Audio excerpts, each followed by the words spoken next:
రాష్ట్ర ప్రభుత్వం రేషన్ సరుకులు పక్కదారి పట్టకుండా పారదర్శకంగా లబ్ధిదారులకు అందించడానికి చర్యలు చేపట్టింది.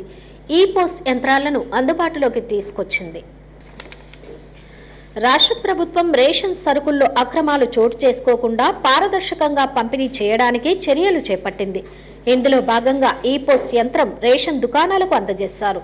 నంద్యాల జిల్లా వ్యాప్తంగా 1204 దుకాణాలకు పంపిణీ చేశారు. 5G సాంకేతికతతో అందుబాటులోకి తెచ్చిన ఈ-పోస్ యంత్రం ఎంతో ఉపయోగకరంగా ఉంటుంది. గతంలో నెట్వర్క్ సరిగ్గా లేదని కార్డుదారులు ఇబ్బందులు ఎదుర్కొనేవారు. రాత్రి వేళల్లో సైతం ఉండాల్సిన పరిస్థితి ఉండేది. ఈ సమస్యను అధిగమించడానికి రాష్ట్ర ప్రభుత్వం 5G నెట్వర్క్ అందుబాటులోకి తెచ్చింది. ఇందులో సిమ్, వైఫై, బ్లూటూత్ వంటి సౌకర్యాలు కలిగి ఉండడంతో వేగంగా, పారదర్శకంగా పనిచేస్తాయి.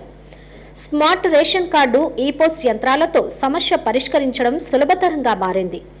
టెక్నాలజీ ఆధారిత యంత్రాలతో అవినీతిని అరికట్టడానికి స్మార్ట్ ఈ-పోస్ యంత్రాలు ఏర్పాటు చేశారు. గతంలో వేలిముద్రలు పడని కార్డు లబ్ధిదారులు చాలా ఇబ్బందులు ఎదుర్కొన్నారు. ఇప్పుడు అందుబాటులోకి తెచ్చిన ఈ-పోస్ యంత్రం ద్వారా స్మార్ట్ రైస్ కార్డులు, స్వైపింగ్ వేలిముద్రలు నమోదు ప్రక్రియ సులభతరం అయింది. వేలిముద్రలు పడని వారికి కనుపాపల ద్వారా గుర్తించి ఇవ్వడానికి వెసులుబాటు కలిగించింది.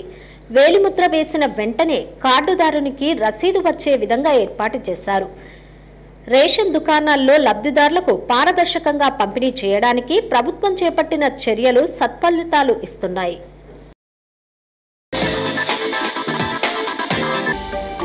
హలో అండి, నేను మీకు Rakshitha. Please do subscribe to Nandyal communications.